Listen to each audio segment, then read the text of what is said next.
Hey YouTube, welcome to Development. It's my 392nd weekly update.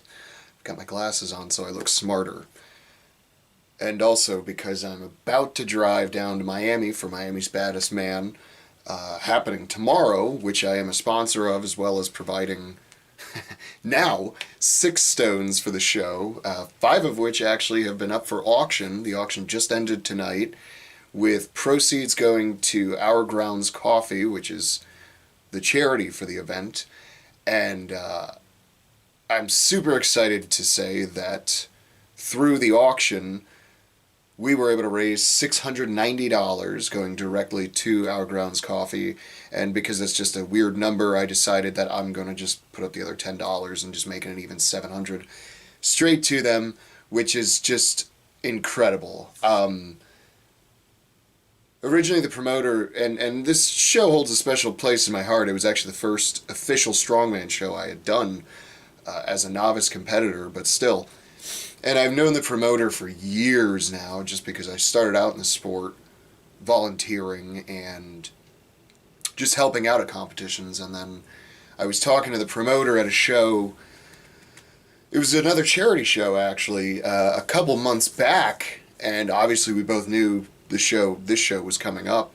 And when we ran into each other, he had mentioned, hey, I might need some stones for the show. And I said, well, I got you. So we sort of talked things out, and we sort of realized that he didn't really need any of the stones that I was going to make. He said, I'd like to have nice stones for the show, but I don't really need any of them, for after the show. So originally we said, okay, well, we'll just sell them off after the show.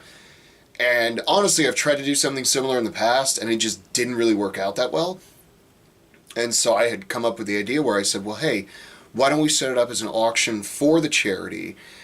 We'll set a reserve, so no matter what, the charity gets a certain amount of money. I still get my cost back from the stones, because that's all I really care about, is just getting my materials cost.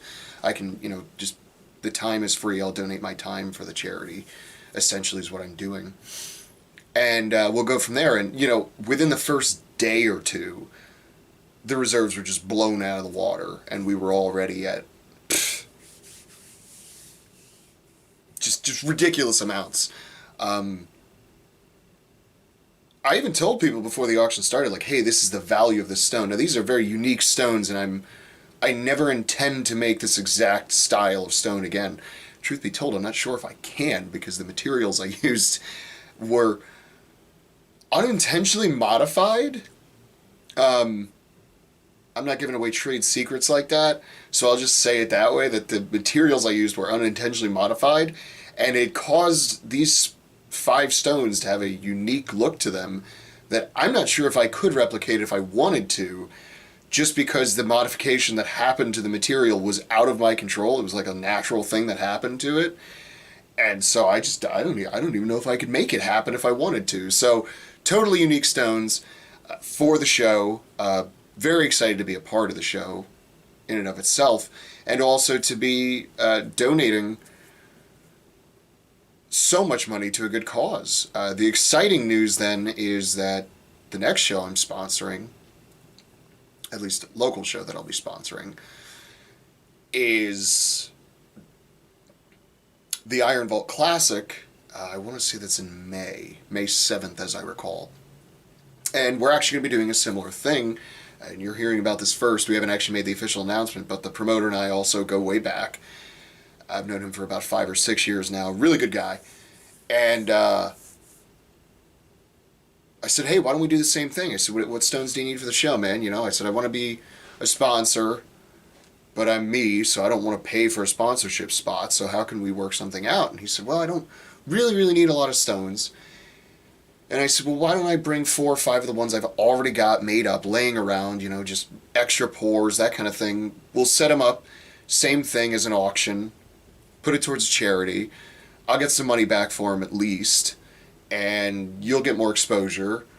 A charity will get more money, and we'll just go from there. And so that's what we're doing again. I think I've started a bit of a trend, at least in the state, which I'm very happy to be a part of. It's a really cool thing, and I'm glad I came up with it, and I'm glad people went along with it, and I'm glad it was, the first round was such a success. I mean, $700 is just, it's the amount of work I have to do in my profession as a stone maker, tacky producer, all those things, to produce $700 worth of product is so much more than how easy this was to just get this kind of money for charity. And I'm saying that as a good thing, which, because it's so nice that people rallied together and were almost willing to overpay and overspend for a product because it was going to a good cause. And I think that really speaks to the heart of this community. And it's a wonderful thing, honestly. So, wanted to get that out of the way. Training this week has been pretty good. Last week, as you recall, I was just completely off, and then this is my first week back. Doing some event training in the lower percentages, 70 to 80% range, depending on the event. Certain events, I'm actually just sort of playing them with my maxes because, as per usual, the press event is going to be a stretch for me to reach, but I'm hoping this time I'll actually have a shot at it. I had a really good sandbag toss session the other day. I was actually able to launch like a 25 over like 15 feet, which I've never been able to do. I've never been able to get one of those over more than like 11 feet, so I think I'm actually finally getting better at bags, which is good because it's one of the events. We also have a car deadlift, which we're simulating as best we can with a trap bar.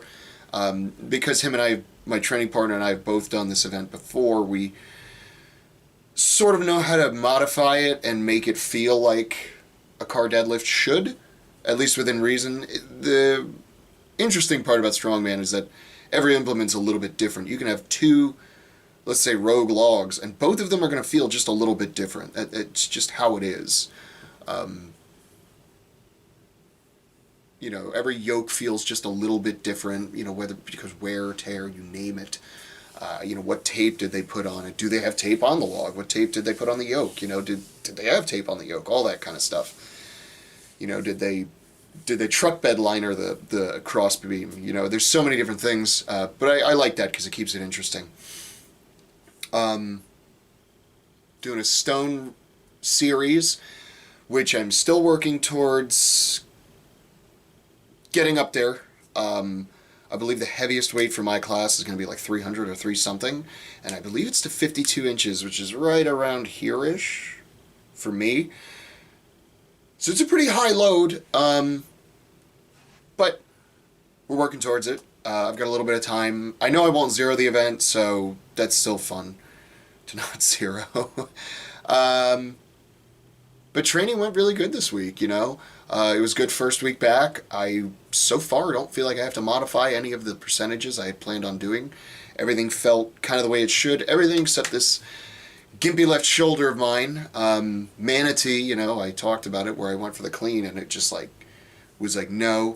I tried working some log earlier in the week on Tuesday, and the second I had in the rack position with any appreciable weight, it was just screaming.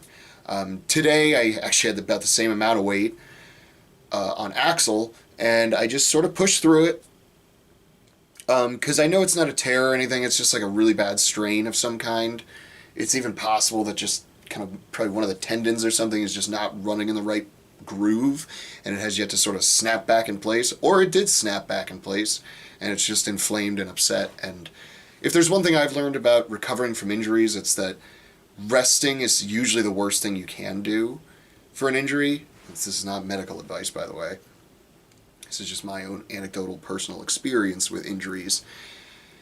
Movement is usually what helps it, and so I was able to sort of push through the heavier work with the main movers today on axle, both clean and press and out of the rack, and then basically just did like almost a bodybuilding style shoulder pump sesh afterward, where I just did tons of flies and tons of arm raises and just anything that would, where I felt that tension and that pain with a little bit of resistance, which right now it seems to almost be like there's out to the side, there's forward, it's right around here-ish, and just about right there is where I actually start to feel like pressure and tension almost in that medial head, but it's like deeper.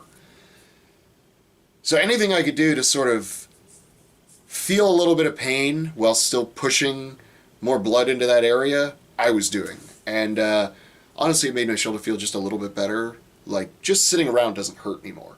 It was sort of just in pain, even existing. Now it doesn't really hurt so much. So I'm hoping by calm time I'll at least be healthy enough to give them a shot. But honestly, if I'm 2 weeks out and this thing is still sort of in the same situation it is right now, I'll probably talk to the promoter and be like, look, I'm just going to take a 0 on the event. I'm not even going to attempt it.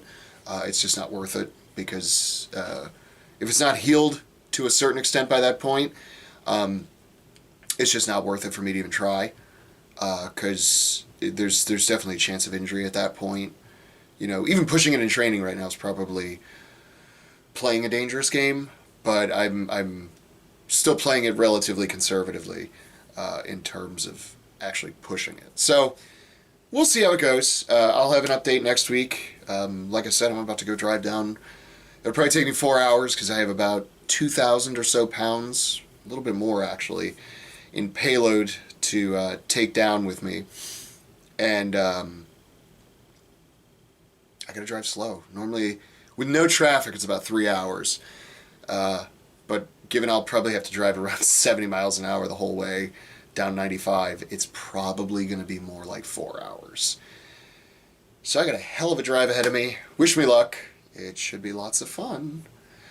And I know the show tomorrow will be a lot of fun, so that always makes it worth it. So yeah, the lesson for the week is, if you're dealing with a potential injury, rest isn't always the right answer. In my experience, it hasn't been. Movement is usually the medicine. So don't be afraid to move. And if you are, then what's your excuse?